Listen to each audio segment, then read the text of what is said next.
Assalamualaikum warahmatullahi wabarakatuh, teman-teman.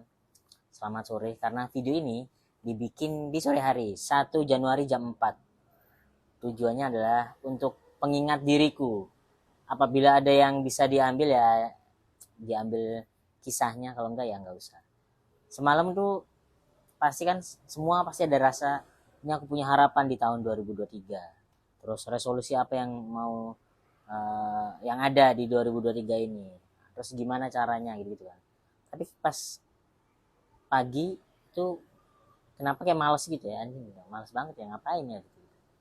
Tapi video ini adalah untuk mengingat apa yang terjadi di tahun 2022. 2022 bagi saya adalah tahun kebangkitan. Entah teman-teman tuh menganggap 2002 itu apa, karena 2021 itu tahun kehancuran, hancur semuanya karena kehilangan pacar yang harusnya harapannya menikah dengan dia, kehilangan orang tua, sama kehilangan uang. Di Januari itu bener-bener Januari 2022 itu bulan terkosong yang pernah ada di kepala aku. Gak pernah aku kosong ngelamun gitu. Dan saya bersyukur pada waktu itu bertemu seorang Raditya Dika. Dia mengajak sebuah konten. Terus sebelum konten kan kita ngobrol-ngobrol kan. Ngobrol-ngobrol. Terus yang ngeh itu Bang Radit sebenarnya. Pas ngobrol, Rip, pertanyaannya adalah, Rip, lu kenapa gue sepanjang ngobrol sama lu tuh kayak mata lu kosong ya gitu. Terus emang iya bang gitu. Karena aku merasakan baik-baik aja, tapi aku nggak tahu sebenarnya tidak baik-baik di bulan Januari. Peran serta Bang Radit tuh kecil tapi berharga bagiku. Dari sana tuh aku tahu fungsinya psikolog itu apa.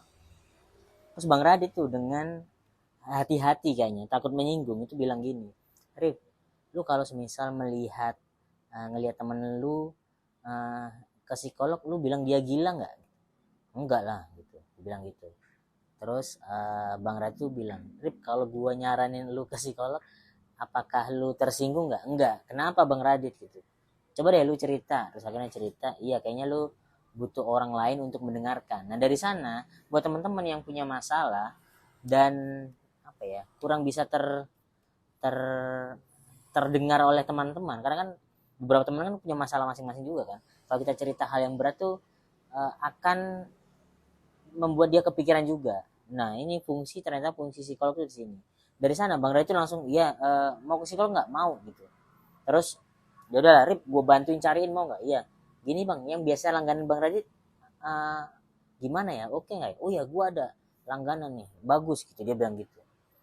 Harganya 1,5 per sesi. Terus Bang Radit, salah satunya masalahku adalah perekonomian. Oh iya, mau gue cariin lagi. Akhirnya tuh seorang Bang Radit tuh kayak semangat mencarikan tempat buat aku tuh ngobrol gitu nih.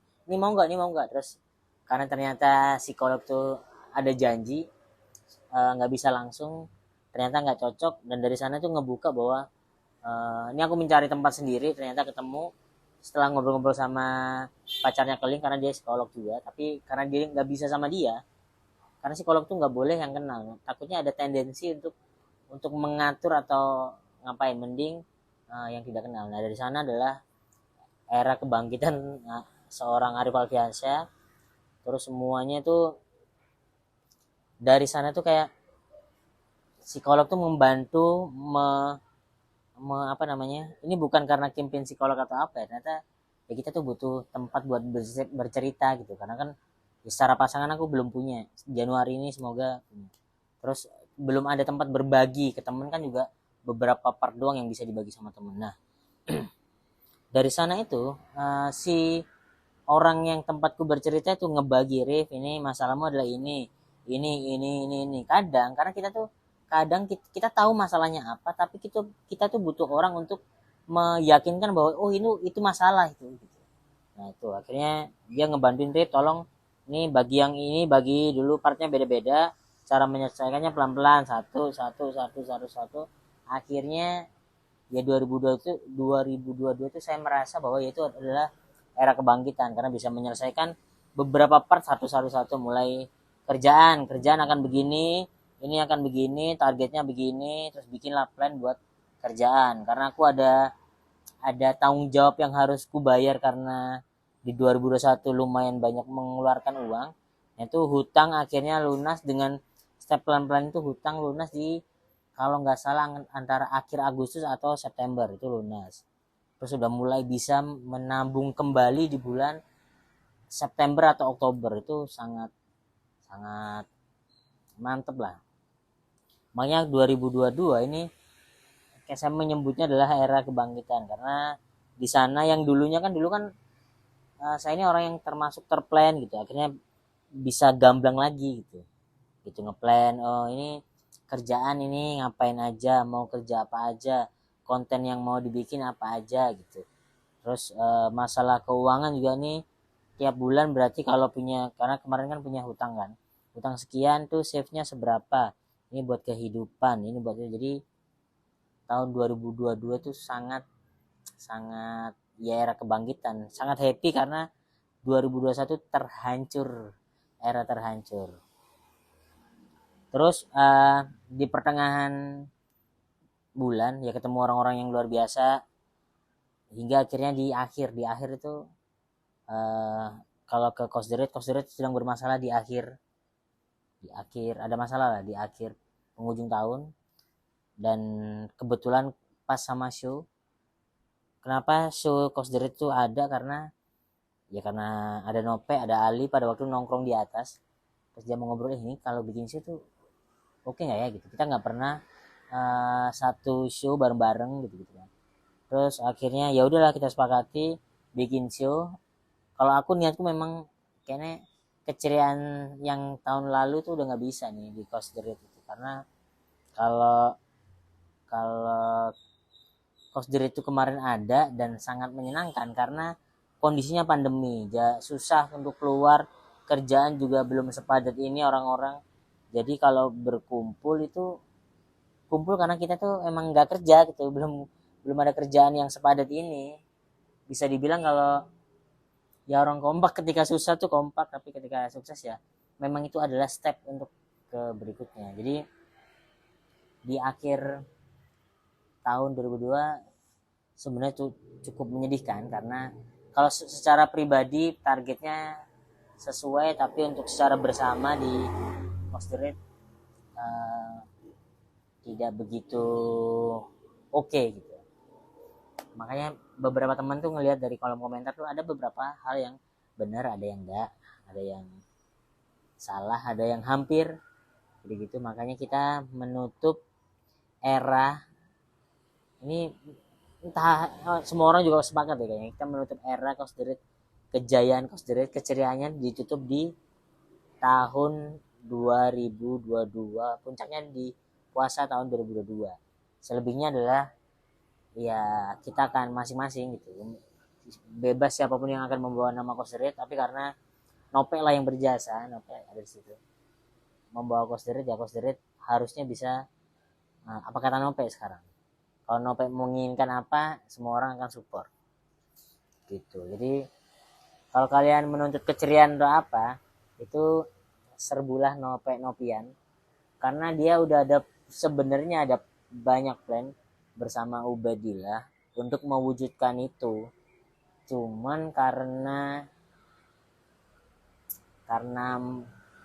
moodnya dan sosok yang bisa ini adalah Nope, ya apa kata Nope, itulah 2022 adalah tahun kebangkitan dan harapan di 2023 yang pertama untuk Coast the Rate ya, semoga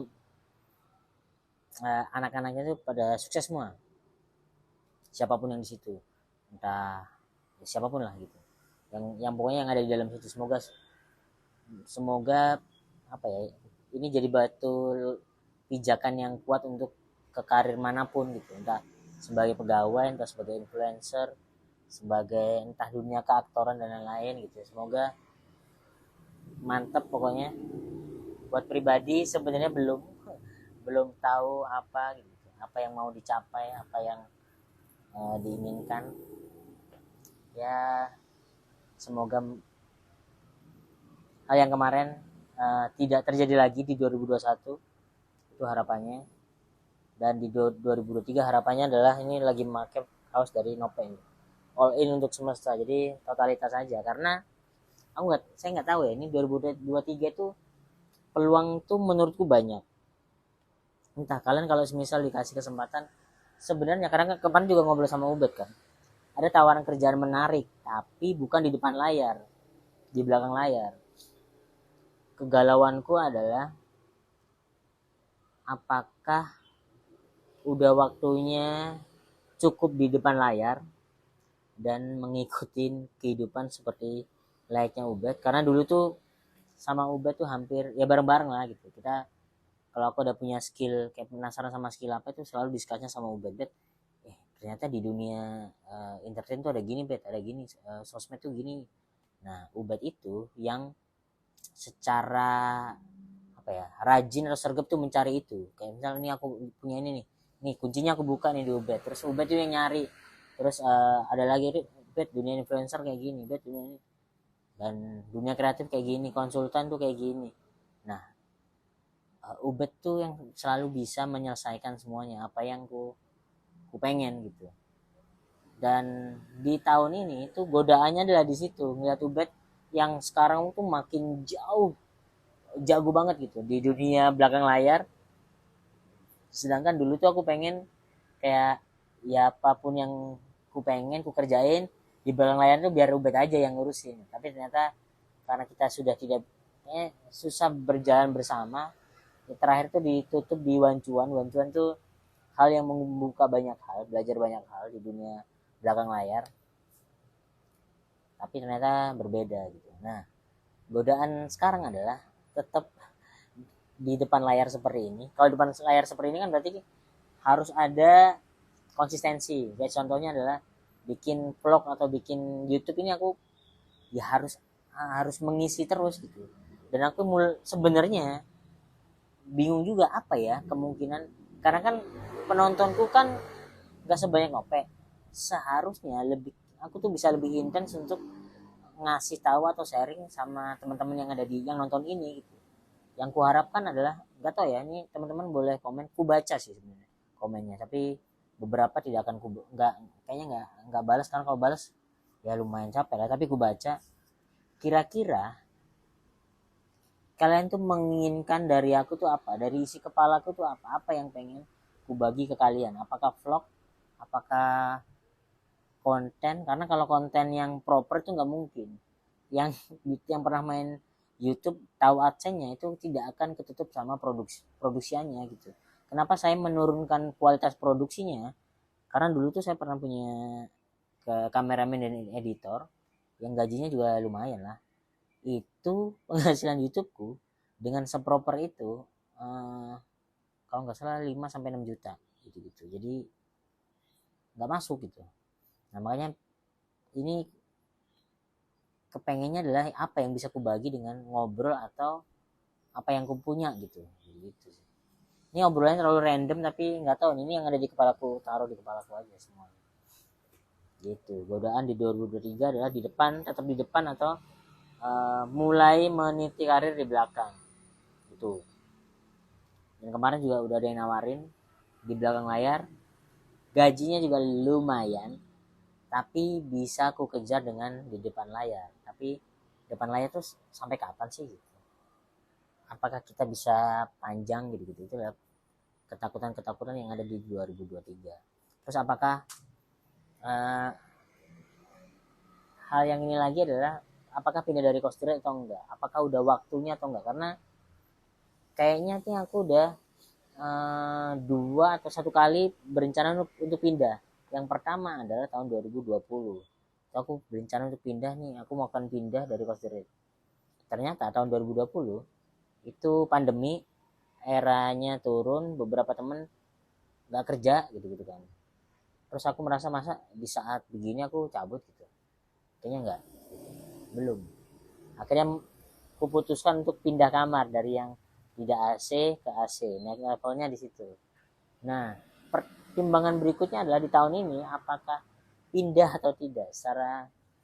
Secara jenuh, sangat jenuh, karena sebenarnya butuh tantangan baru. Tapi hidup dengan begini tuh terlalu menyenangkan. Secara kerjaan ada, secara pengeluaran tidak seberapa, jadi tuh kita tuh bisa bisa beli apapun gitu, kayak makan apapun tuh bisa. Kalau pindah itu ada kemungkinan akan ngerem lagi, untuk ngerem lagi, terus apakah bisa menabung gitu, karena kan benar-benar murah di sini gitu sih. Itu banyak ketakutan. Apakah dirimu ada ketakutan di tahun 2023? Ini kasih di komentar. Penutup buat ngobrol-ngobrol gak jelas ini adalah, apa yang kalian pengen lihat dari potensi yang, kan kalian beberapa kali ya, mungkin rata-rata di 10.000 orang lah ngelihat videoku. Jadi 10.000 orang ini apa yang kalian pengen dapat dari aku di tahun 2023. Jadi nggak hanya vlog, mungkin ada hal yang bisa aku bagi gitu, untuk entah itu, aku sih mikir proses ini kan, saya ini bukan orang yang sukses banget lah, tapi saya merasa masih berproses dan kapanpun akan berproses gitu. Apakah kalian ingin ku bagi prosesku, tahapan untuk mendapatkan itu, atau kesotoyanku, atau yang ada di kepalaku yang biasa ku, itu kayaknya nggak mungkin, tapi ngobrolin sama mama, catatan muslim, dan lain-lain, hal yang tidak pernah ada di vlog dan lain-lain, ataukah vlog keseharian, jadi gitu, yang produksi gampang lah. Nah itu ditutup akan dengan itu, apakah apa yang pengen kalian lihat di konten-konten setelah ini di 2023 selain vlog keseharian yang ada di Coaster.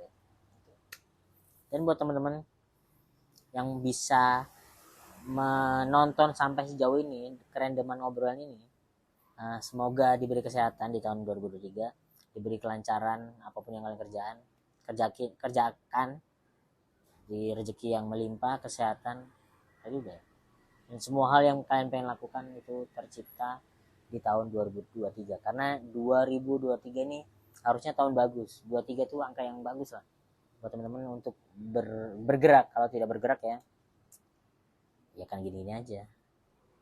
Terima kasih. Itu obrolan random di awal tahun.